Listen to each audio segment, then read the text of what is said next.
ISTP, the craftsman. The dominant function is to analyze, help function to experience, tertiary function is to foresee, and the weakest function is to seek harmony. Thinks about what he sees without a real need to immediately inner order everything. Their motto, how does this work?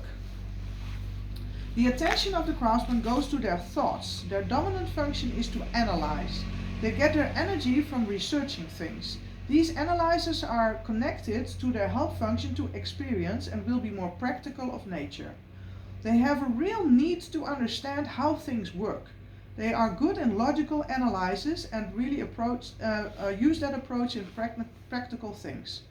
Theories are like concepts, do not really have their attention, but if somebody knows, for instance, how something works, like a car window, whatever, then it's a craftsman. They like to pick things apart and then to see how it actually works. They have an adventurous spirit. They like action, have no fear. They are fanatically independent because they need that space to take decisions about the next step. They do not believe in rules, want to do things their own way, and are prepared to take risks. They are very loyal workers. They are faithful to their convictions with a strong belief in the equality of men and in fair play.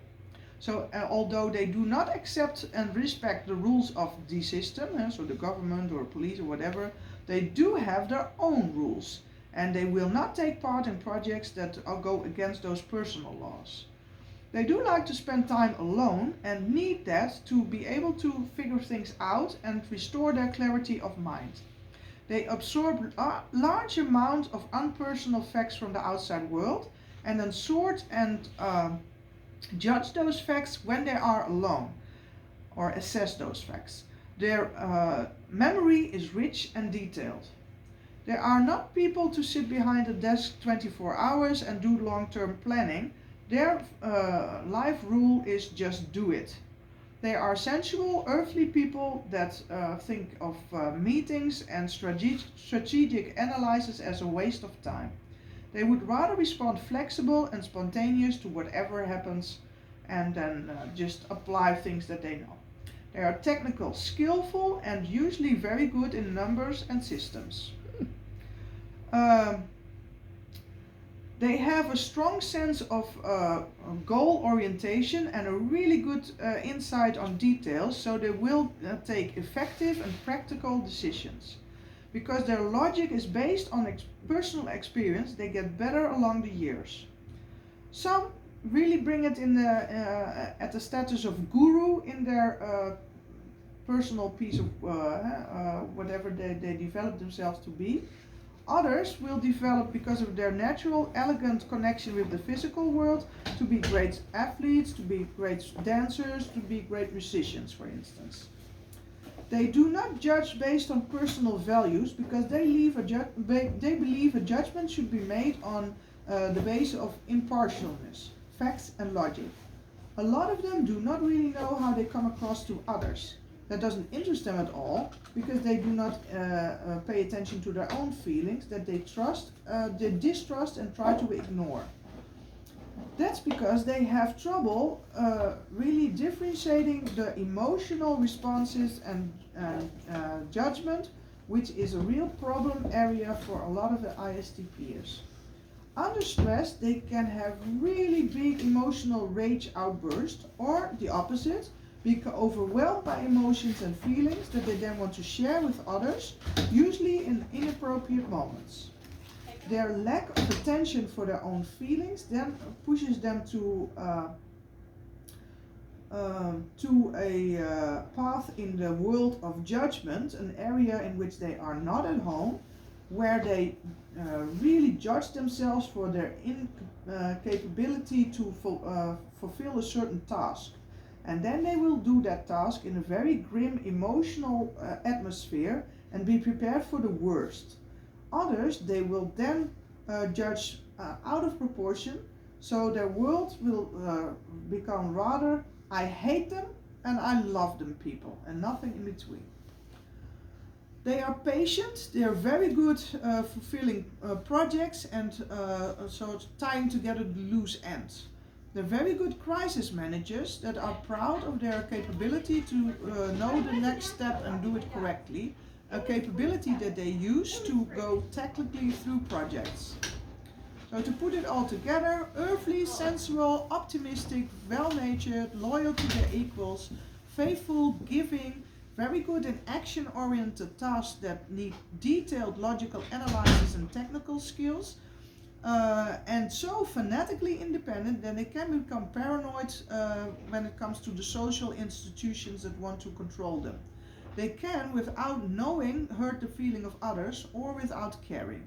They are weak in expressing their own feelings, and that limits their communication because they see their experience of the world and the way they experience the world as the only correct way. The reason why they try to surround themselves with soulmates who also apply this lifestyle. That's why they do not develop like a real strong understanding of the norms and views and expectations of society, because everybody around you is a little bit the same. As sports people know the work of the brain and could choose for an action type, most of them would choose this. They are really good with balls, with rackets, with baseball bats and other sports attributes. Golf.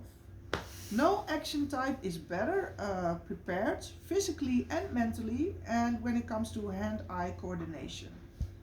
In spite of that talent, they need a lot of training hours to develop themselves. They are driven sports people that are at their best if they can control their aggression and intensity. The weak point is paralysis by analysis. Their strong thinking function makes them very sensitive to logic and principles. On the other hand, they can use this capability also to sort of trick the opponent by threatening one thing and then doing the others. If you play against an IST peer, you better be aware that you need to play your best game because they come with all they got to win. Mentally, they need to learn to leave their comfort zone. Under enduring stress, they can, by overanalysis, lose their natural tactical qualities and then stubbornly hold on to their own game and refuse to change it when they see it doesn't work. Then they can also have the tendency to focus their attention to unimportant things. They really would do well when learning to control their emotions and to focus more on the pleasure of the sport. With too much competition stress, arms and hands will become stiff and there will be a dissociation of body and extremities, which leads to a loss of coordination. Top sports people with this action type are Rod Laver, John McEnroe, Steffi Graf and Martina Navratilova, Wayne Gretzky, Nadia Comaneci, Michael Jordan, Shaquille O'Neal, Larry Bird and Bobby Knight, Pele, Zinedine Zidane, Xavier Hernandez and Andres Iniesta. Then two table tennis players, Jan-Ove Waldner and Malin, and a badminton player, Ella Deal. Then an oversight of the profile. So fine motor skills first, very good hand-eye coordination. Good spatial awareness and positioning of the lower arm is also talent. Right brain dominant. The core need is to handle on impulse and be spontaneous. Temperament is more practical and concrete. Lenses is the flexible introvert to remember and the thoughtful realist. Values is action, variation and craftsmanship. Talents is to focus on things, to understand how things work, technical skills, a feeling of purpose, and numbers and systems are a talent.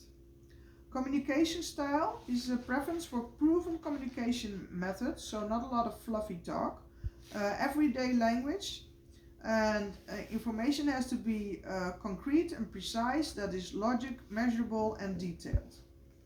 In the case of change, they're prepared to change, but they want to know what the practical need for it is, wants then action, freedom and honesty within the change, and needs an explanation of the long-term goals and evaluating what worked and what didn't, and then sort of set the course out like that.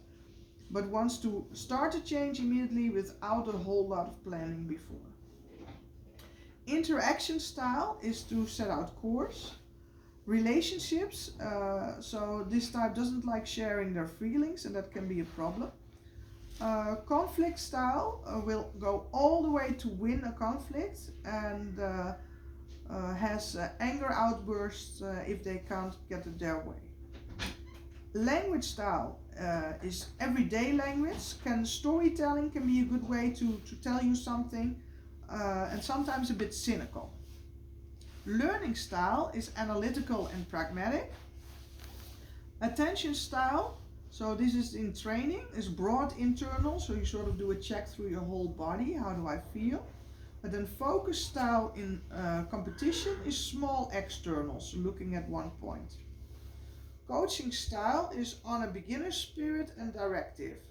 That beginner spirit means that you're quickly bored, so they should not ask you to do the same thing over and over and over again, because then you lose interest. So if I, for instance, want you to do a leg yield over and over again because I don't feel it's good enough, then I better bring it as something new. So the first time you turn at C and do a leg yield, then the next time not saying do it again, same thing. No, then maybe focused on the feeling of putting your weight in your right stirrup or something like that. That you think that it's a new thing, and then it keeps being interesting. Then you're willing to put in the work. But if they make you do something too repetitively without thinking that it's a new thing, then they lose you. So you basically lose attention and interest then.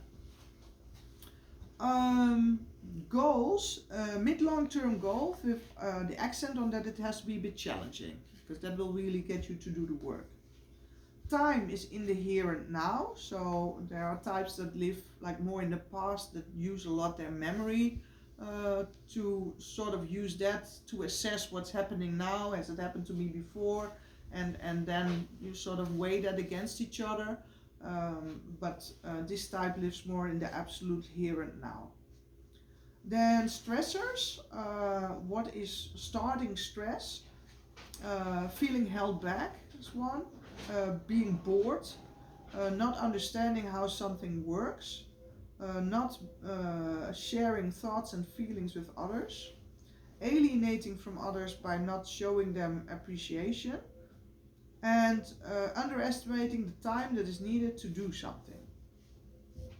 Stress signals, so what are like the first signs of stress?